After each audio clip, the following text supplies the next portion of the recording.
Hello friends, welcome और magical maths with Mohit channel. Last class में हम लोग पढ़े थे प्रॉपर्टीज़ ऑफ अर्थमेटिक प्रोग्रेशन के बारे में। तो इस क्लास में हम लोग डिस्कस करते हैं कुछ प्रॉब्लम जो कि रिलेटेड है प्रॉपर्टीज़ ऑफ अर्थमेटिक प्रोग्रेशन से। तो आइए पहला हम क्वेश्चन देखते हैं क्या कहता है। कहता है the sum of first n terms of 2AP are in the ratio of 7n plus 1 is to 4n plus 27, then find the ratio of their 11 terms। तो ये क्वेश्चन आइए समझते हैं क्या कहता है। क्वेश्चन क्या है, कोई दो AP है, उस दोनों AP का जो n टर्म्स का सम है, फर्स्ट n टर्म्स का सम का जो रेशियो है वो दे दिया है। तो उसी दोनों AP के 11 टर्म का रेशियो क्या होगा, ये क्वेश्चन पूछ रहा है। यानी मुझे पूछ रहा है, कह रहा है कोई दो AP है, मान लीजिए AP1 है और AP2 है। मान लीजिए AP1 है और AP2 है। मान लीजिए AP1 का फर्स्ट टर्म जो है, फर्स्ट टर्म दोनों का, इसका A1 है और इसका A2 है, और जो कॉमन डिफरेंस है ये है D1 और ये है D2। हाँ, तो क्वेश्चन क्या कह रहा है, देखिए ये कह रहा है उसी फर्स्ट AP का n टर्म्स का सम अपॉन सेकेंड AP का n टर्म का सम, ये क्या है 7n plus 1 upon 4n plus 27 है ना।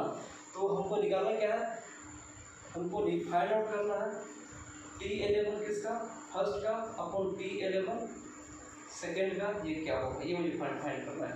तो अब देखिए हम एक चीज़ करते हैं, हम यहाँ से Sn1 अपॉन Sn2 यानी कि फर्स्ट टर्म्स के n टर्म्स का सम और सेकेंड टर्म्स के n टर्म्स का सम क्या लिख सकते हैं। अगर फर्स्ट टर्म्स का पहला टर्म, फर्स्ट AP का पहला टर्म A1 है और सेकेंड AP का पहला टर्म A2 है और कॉमन टर्म D1 A2 है, तो इसको इस तरह से लिख सकते हैं n/2 2A plus n-1 into D1 upon n/2 2A2 plus n-1 into D2 लिख सकते हैं हमें। अब तो इसे मानते हैं इक्वेशन 1, और ये Sn1 अपॉन Sn2 किसके इक्वल है, इसके इक्वल है, इसे मानते हैं इक्वेशन 1। अब यहाँ से ये, अब इसके 11 टर्म्स का रेशियो कैसे लिख सकते हैं, पहला का A1 प्लस 11 टर्म्स है तो 11 - 1 10 D1 अपॉन फिर A2 प्लस 11 - 1 10 D2, ये होगा। देखिए तो इसको हम इस तरह से लिख सकते हैं, ऊपर नीचे हम 2 से मल्टीप्लाई करते हैं तो क्या हो जाएगा 2A1 प्लस 20 D1, ये क्या हो जाएगा 2A2 प्लस 20 D2 हो गया। कोई चेंजिंग तो नहीं है क्वेश्चन में। अब क्या करते हैं, ऊपर में भी हम n/2 से मल्टीप्लाई कर देते हैं और नीचे भी हम n/2 से मल्टीप्लाई करते हैं और इसे मानते हैं इक्वेशन 2। अब अगर कंपेयर करें इक्वेशन 1 और इक्वेशन 2 को तो क्या देखते हैं, अब देखिए कंपेयर इक्वेशन 1 विद इक्वेशन 2। अब देखिए इक्वेशन 1 का जो ये पार्ट है T11 1 अपॉन T11 2 है, हाँ। तो इक्वेशन 1 का जो ये पार्ट है, इसका हम कंपेयर करते हैं इसके RHS से। तो देखिए कंपेयर करते हैं, सब कुछ सेम है, सब कुछ सेम है, और यहाँ सिर्फ n-1 के प्लेस पे 20 है, तो यहाँ क्या लिख सकते हैं n-1 = 20, दैट मीन्स n = 21। अब देखिए अगर मान लीजिए अगर इस 20 के प्लेस पे हम n-1 रख दें, यहाँ पे n-1 20 प्लस रख दें, तो ये दोनों को सेम हो जाएगी। तो इसका Sn1 अपॉन Sn2 इक्वल हो जाएगा T11 1 अपॉन T11 2 का। देख रहे हैं ना, अगर हम n-1 की जगह पे 20 रख दें तो वही कि हम n-1 की जगह पे 20 रख दिए हैं तो n = 21 आ गया। तो हम कह सकते हैं जो n = 21 पे जब 21 रखते हैं तो Sn1 अपॉन Sn2 वो इक्वल हो जाता है T11 1 अपॉन T11 2 का। तो ये Sn1 अपॉन Sn2 था क्या, है ना। हम कह सकते हैं एट n = 21 एंड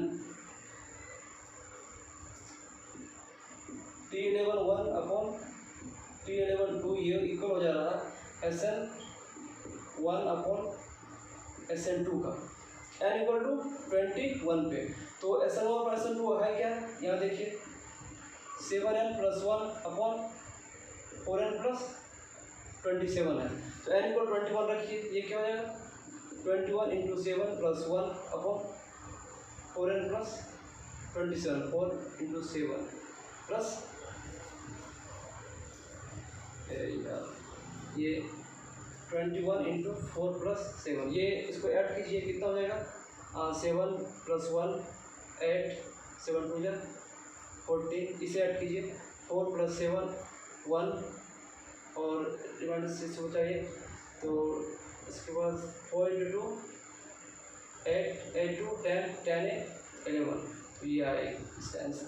इसका आंसर क्या है, आंसर यहाँ पर लिख लेते हैं 148 अपॉन 111, ये फर्स्ट मेथड हो गया। हम इसको सेकंड मेथड से बनाते हैं। देखिए सेकंड मेथड से हम किस तरह बनाएंगे।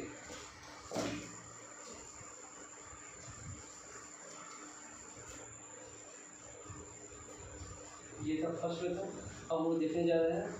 Now we will solve the second method same problem. Let us see, ये क्या दे रखा है हम लोग को, दे रखा है SN1 upon SN2 equal to क्या दे रखा है 7n plus 1 upon 4n plus 27। अच्छा ऐसा थोड़ा क्या होता है, ऐसा थोड़ा हम जानते हैं ये होता है 2a plus n plus 1 into D n/2, ये होता है ना ऐसा थोड़ा। अब क्या करते हैं, इसको हम इस फॉर्मूला चेंज कर देते हैं, है ना, SN1 को भी इसमें SN2 को भी इस फॉर्मूला चेंज कर देते हैं, उसका कंपेयर करके हम a और d निकाल लेंगे। a और d वैल्यू पता हो जाएगी तो हम T11 का वैल्यू पता कर सकते हैं। तो कैसे लिखेंगे, देखिए इसको सबसे पहले तो ये n-1 की फॉर्म लिखेंगे। इसको n का कोएफिशिएंट क्या है 7, इसको क्या लिख सकते हैं 7 - 1, सॉरी इसको क्या लिख सकते हैं n-1 इंटू 7 लिख सकते हैं। और ये क्या क्या सब ऐड करें, ये इतना हो जाए, ये 7n तो है इसका, यहाँ प्लस 1 है, ये लेकिन यहाँ पे -7 है, तो क्या ऐड करें कि प्लस 1 हो जाए, तो +8 ऐड करेंगे। देखिए हो गया सेम इसके बराबर, और इसको n/2 से कर देंगे मल्टीप्लाई। फिर नीचे देखिए 4n है, इसको फिर हम n-1 का फॉर्म लिखेंगे और ये 4 आ जाएगा। तो हम क्या ऐड करेंगे, ये तो 4n हो गया, ये हो जाएगा -4 यहाँ प्लस 27। तो क्या ऐड करें हम इसी क्वेश्चन में, जो यहाँ 27 हो जाए, तो देखिए 27 प्लस 4 31 हो गया। फिर इसको भी हम n/2 से मल्टीप्लाई करते हैं, तो क्या देख रहे हैं क्या आ गया, ये देखिए n/2 into 2 into 4 plus n-1 into 7 हो गया अपॉन, देखिए n/2 इंटू 31 प्लस 31/2 लिख सकते हैं, 2 इंटू 31 अपॉन 2, हाँ, प्लस n-1 इंटू 4। अब देखिए SN1 ये है, SN2 ये है, अगर हम इसको कंपेयर करें हैं SN1 से इसको, है ना, देखिए इसको इस सिचुएशन से कंपेयर करें, यहाँ ये क्या हो गया 4 AP1, पहला P के लिए A क्या है दिख रहे हैं 4 एंड D क्या दिख रहे हैं 7, है ना। तो अब नाउ 4 AP2, ये A1 कर दीजिए D1 के लिए, और 4 AP2, A2 क्या हो गया, फर्स्ट टर्म क्या है 31/2 एंड D2 क्या है कॉमन डिफरेंस का, देख रहे हैं 4। तो पूछ क्या रहा है मुझसे, मुझे पूछ रहा जो T11 अपॉन T11 की वैल्यू क्या होगी। T11 क्या हो जाएगा A1 plus 10D1 upon A2 plus 10D2। अब देखिए A1 क्या है 4 प्लस 10 इंटू D क्या है 7 अपॉन, यहाँ देखिए क्या हो गया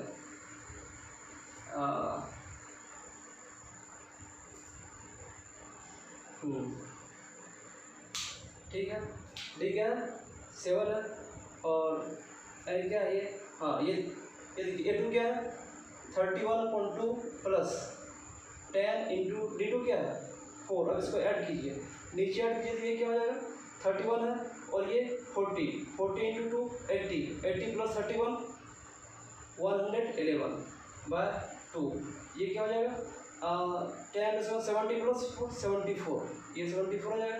और ये जब 2 ऊपर आ जाएगा तो 72 इंटू 2 हो जाए 74 इंटू ये क्या हो जाएगा 148/111। देखिए ये भी कुछ फर्स्ट मेथड से भी हमको आंसर आया था 141/111 और सेकंड मेथड से भी यही आया।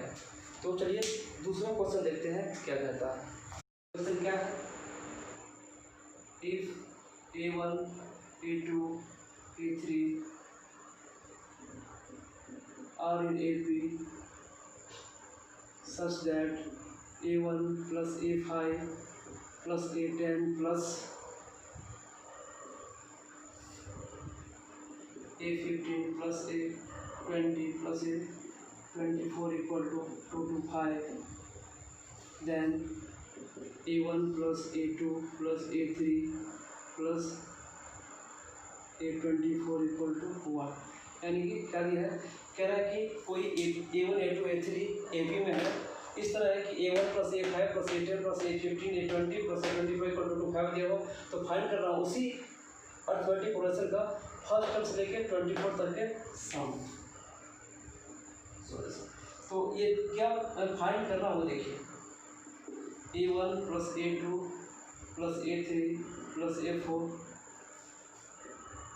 प्लस A24 हमको फाइंड करना है। तो A1 A2 A3 AP में है, तो A1 plus A2 plus A3 plus A4 ये AP का एक सीरीज है ना, AP का एक सीरीज है। और हम प्रॉपर्टीज में पढ़ चुके हैं, तो किसी AP का इक्विडिस्टेंशियल टर्म्स के सम हमेशा कांस्टेंट रहता है। Equidistantial from beginning to from last, that means here we can see the sum of A1 plus A24, this will be equal to A2 plus A23,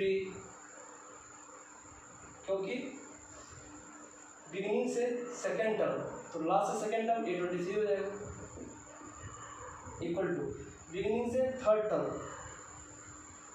last से थर्ड टर्म A22 हो जाएगा, हाँ ये equal होगा हमेशा। तो दिया हुआ क्या है, देखिए गिवन क्या है, गिवन है A1 plus A5 plus A10 plus A15 plus A20 plus A24, ये दे दिया आपको 2 to 5। अब आप क्या देख रहे हैं कि ये इसको हम इस तरह से लिख सकते हैं A1 plus A24 plus A5 plus A20 plus A10 plus A15 2 to 5। ये क्या है, ये बिगिनिंग का फर्स्ट टर्म्स है, ये क्या है बिगिनिंग का लास्ट टर्म्स, ये क्या है बिगिनिंग का फिफ्थ टर्म्स है, A20 क्या है बिगिनिंग से फिफ्थ टर्म्स, बिगिनिंग से फिफ्थ टर्म्स ये है, तो लास्ट से फिफ्थ टर्म्स क्या है A20 होगा। और बिगिनिंग से 10th टर्म्स और लास्ट से 10th टर्म्स क्या हो जाएगा A15। और इसका एक लॉजिक भी है देखने का कि अगर 24 है ना, तो ये 24 है A1 plus A24, इसका सफिक्स का सम है क्या है 24 plus 1 25, फिर 23 plus 1 25, 22 plus 3 25। तो जितना नंबर ऑफ टर्म्स हो उसमें एक ऐड कर दीजिए, वही टर्म्स का सम ऑलवेज इक्वल होगा।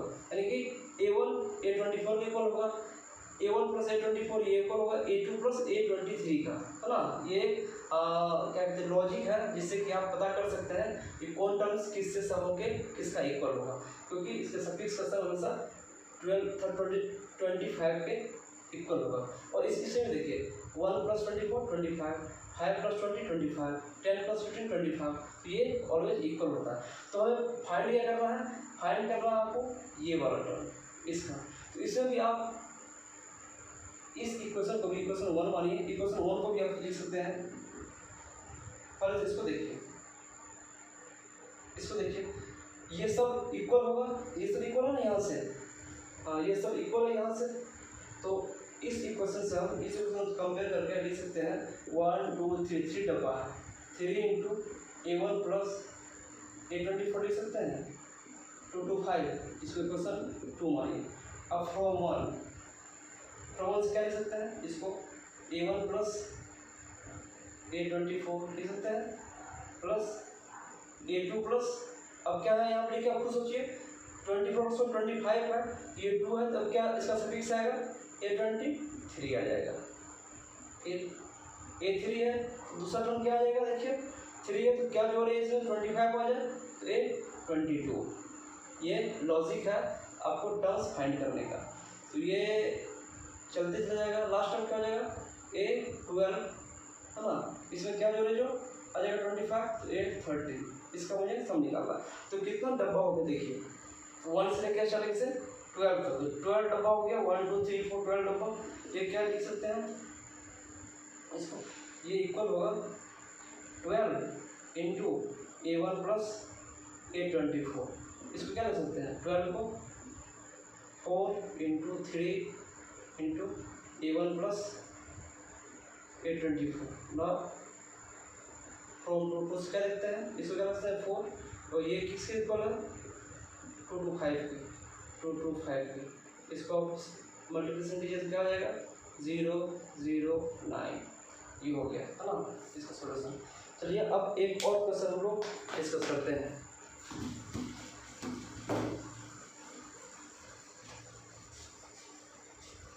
एक और क्वेश्चन डिस्कस करते हैं।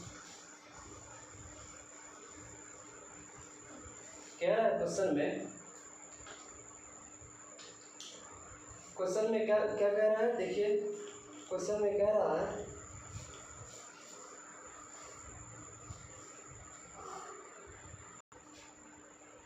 Question, if the interior angles of A polygon are in AP and its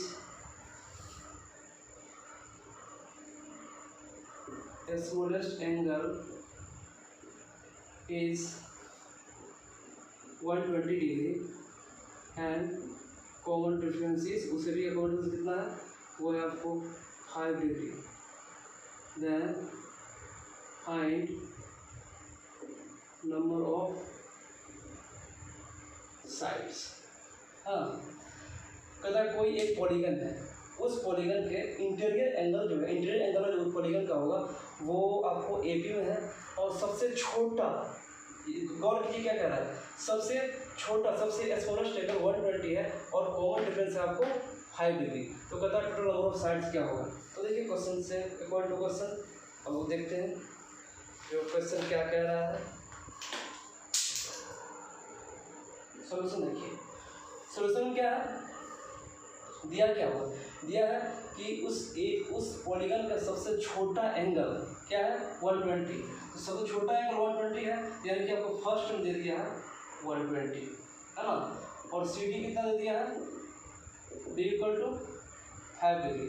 तो फिर क्या कह रहा है, जो उस पॉलीगन का जो एंगल है वो आपको किस में है AP में, यानी कि अर्थमेटिक प्रोग्रेशन में। तो सबसे पहले तो हम ये देखते हैं कि अगर उस पॉलीगन्स के टोटल एंगल्स का सम लीजिएगा तो सम क्या हो जाएगा, सबसे छोटा एंगल क्या 120, तो 120 ये हो गया पहला टर्म, प्लस दूसरा टर्म क्या हो जाएगा 120 प्लस D, तीसरा टर्म क्या हो जाएगा 120 प्लस 2D, चौथा टर्म क्या हो जाएगा 120 प्लस 3D, ये बढ़ता जाएगा, एन टर्म क्या हो जाएगा 120 प्लस n-1 इंटू D। तो सपोज कीजिए कि उस पॉलीगन में n साइड्स हैं, उस पॉलीगन में n साइड्स होगा तो टोटल नंबर ऑफ एंगल भी n ही होगा है ना। तो अगर ये फर्स्ट एंगल है, ये सेकेंड एंगल है, मानिए कि ये n1 है, टोटल नंबर ऑफ एंगल क्या हो जाएगा n होगा। तो सबसे बड़ा एंगल भी क्या हो जाएगा 120 माइनस n प्लस D, तो ये एंगल हो जाएगा। तो सबसे पहला तो ये जानते हैं कि किसी भी पॉलीगन का जो इंटीरियर एंगल होगा वो हमेशा 180 से छोटा ही होगा। दैट मीन्स इसका सबसे बड़ा एंगल क्या है TN, ये TN जो होगा वह ऑलवेज 180 डिग्री से छोटा ही होगा। सबसे पहला तो कंडीशन ये हो गया। और दूसरा कंडीशन क्या है हम जानते हैं कि सम ऑफ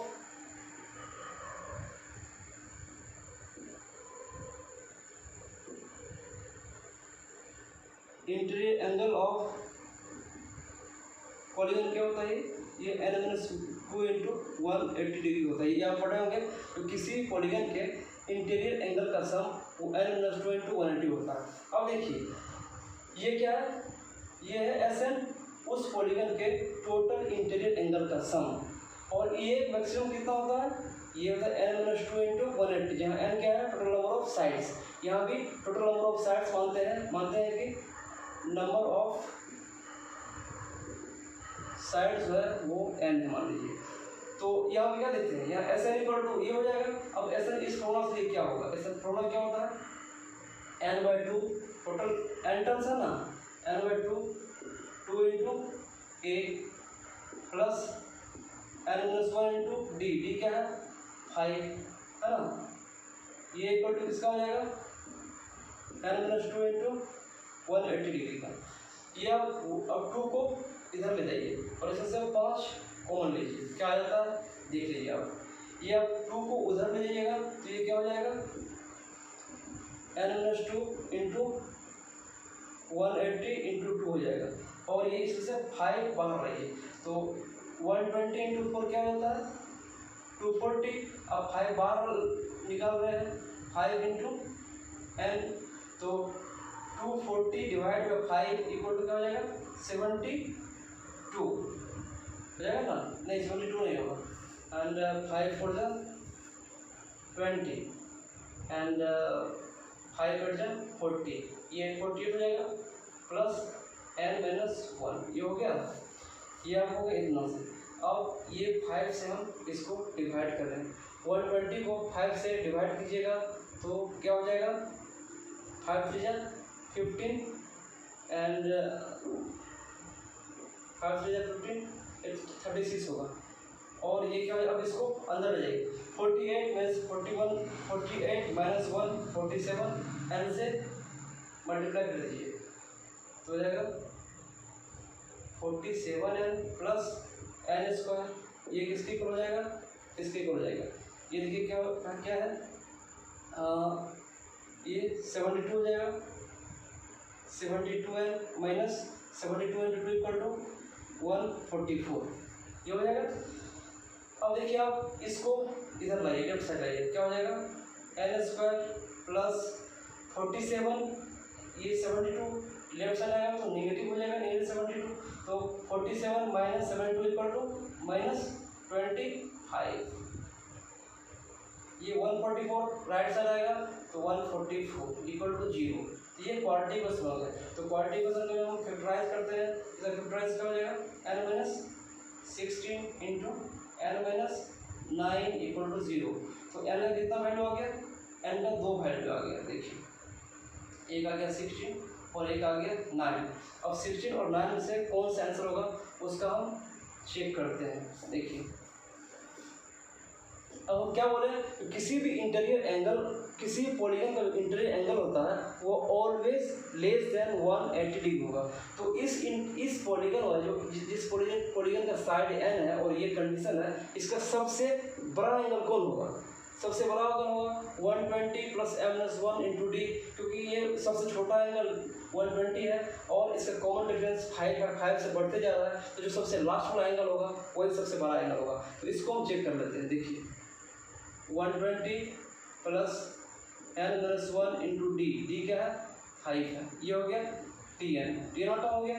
तो हम n इक्वल टू क्या है 16 है, n इक्वल 20 है, एक बार हम निकालते हैं n इक्वल टू 16 पे, 16 से क्या हो जाएगा n इक्वल टू 16 लिखिए 120 प्लस 16 इक्वल टू 15 इंटू 5, तो ये क्या हो गया 195 ग्रेटर देन 180, तो ये तो नहीं होगा। तो किसी भी पॉलीगन्स के कोई भी इंटीरियर एंगल 180 से बड़ा नहीं होता। ये 16 रखने पर ये बड़ा हो गया 180 से। अब दूसरा चेक करते हैं T9, यहाँ n के जगह पे 9 पुट कीजिए, 120 प्लस 9 से इक्वल टू 8 इंटू 5, ये क्या हो जाएगा 160, यानी कि ये वैलिड है, ये लेस देन 180, ये लेस देन 180 है, तो ये वैलिड है, यानी कि हमें n इक्वल टू कितना आ गया 9 हो गया। ये हो गया आंसर।